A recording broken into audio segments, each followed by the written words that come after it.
Hi hello ನಮಸ್ಕಾರ ಬಂಧುಗಳೇ. ನೋಡಿ ಇಲ್ಲಿ ಇವತ್ತು ನಮ್ಮ ಮನೆಯಲ್ಲಿ ಏನು ವಿಶೇಷ ಅಂತ ಹೇಳಿದ್ರೆ ಸಂಜೆ ಸ್ನ್ಯಾಕ್ಸ್ಗೆ ನೋಡಿ ಇಲ್ಲಿ ಏನ್ ಮಾಡಿದಾರೆ ಅಂತ ಹೇಳಿದ್ರೆ ಇದೊಂಥರ ಉತ್ತರ ಕರ್ನಾಟಕದಲ್ಲಿ ನೋಡಿದ್ರೆ ತಾಲಿಪಿಟ್ಟೆ ಅಂತಾರೆ ಇದಕ್ಕೆ. ಮತ್ತೆ ಏನೋ ಒಂಥರ ಪುರಿ, ಆದ್ರೆ ಇದು ಮಾಡಿರೋದು ಎದರಿಂದ ಅಂತ ಹೇಳಿದ್ರೆ ಗೆಣಸಿನಕಾಯಿಯಿಂದ.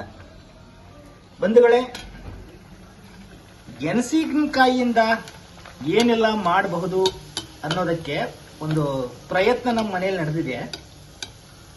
ಗೆಣಸಿನಕಾಯಿಯನ್ನ ಕುದಿಸ್ಬಿಟ್ಟು ಅದನ್ನ ಯಾವ ಹಿಟ್ಟಿದು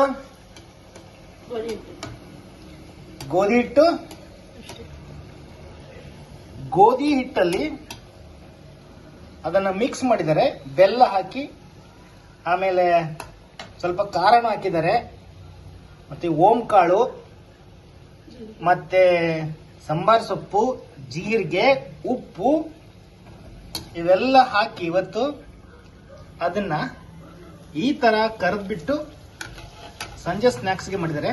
ನಾನು ತಿಂದೆ ಟೀ ಜೊತೆಗೆ, ತುಂಬಾ ಚೆನ್ನಾಗಿತ್ತು. ಇಲ್ಲಿ ಲಟ್ಟಿಸ್ತಾವ್ರೆ ನೋಡಿ, ಇವಳು ನನ್ನ ಮಗಳು.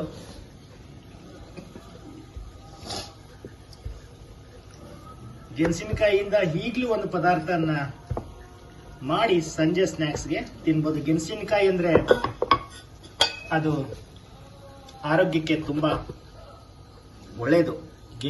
ಗೆಣಸಿನಕಾಯಿ ಚಿಕ್ಕಂದಿನಲ್ಲಿ ಒಂದು ಹಾಡು ಹೇಳದ್ ನೆನಪು ಬರುತ್ತೆ, ಅವ್ವ ಅವ್ವ ಗೆಣಸ ಬಾಜಾರದಿಂದ ತರಸ, ಮಡಿಕೆಯಲ್ಲಿ ಹಾಕಿ ಬೇಯಿಸ, ಹಾಲು ಬೆಲ್ಲ ಕಲಿಸ, ತುತ್ತು ಮಾಡಿ ಉಣಿಸ ಅಂತ.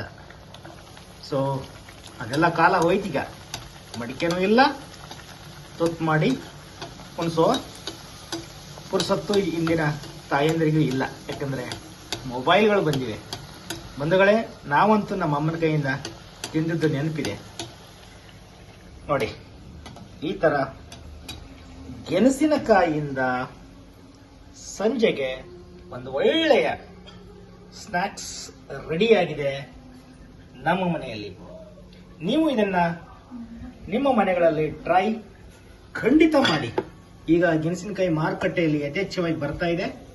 ಬಂಧುಗಳೇ, ಇದನ್ನ ಒಂದ್ಸಲ ಟ್ರೈ ಮಾಡಿ. ನಮ್ಮ ಮನೆಯಲ್ಲಿ ಇದರಿಂದ ಒಬ್ಬಟ್ಟು ಸಹಿತ ಮಾಡ್ತಾರೆ. ಯಾವ ರೀತಿ ಬೇಳೆಯ ಹೂರ್ಣ ಮಾಡಿ ನೀವು ಒಬ್ಬಟ್ಟು ಮಾಡ್ತಿರೋ ಅದೇ ರೀತಿ ಇದನ್ನ ಸಹಿತ ಗೆಣಸಿನಕಾಯಿಯನ್ನ ಬೇಯಿಸ್ಕೊಂಡು ಬೆಲ್ಲ ಸೇರಿಸಿ ಹೂರ್ಣವನ್ನ ರೆಡಿ ಮಾಡಿ ಅದನ್ನ ಒಬ್ಬಟ್ಟಿಗೆ ರೆಡಿ ಮಾಡ್ಕೊಳ್ಬಹುದು. ಅದ್ಭುತವಾಗಿ ಬರುತ್ತೆ. ತುಪ್ಪದ ಜೊತೆಗೆ ಸವಿಲಿಕ್ಕೆ ಅಂತ ತುಂಬಾನೇ ಖುಷಿ ಆಗುತ್ತೆ. ಟ್ರೈ ಮಾಡಿ. ಟ್ರೈ ಮಾಡಿದ ನಂತರ ನೀವು ಕಮೆಂಟ್ ಅಲ್ಲಿ ಹೇಳಿ ಹೇಗಿತ್ತು ಅಂತ. Thank you.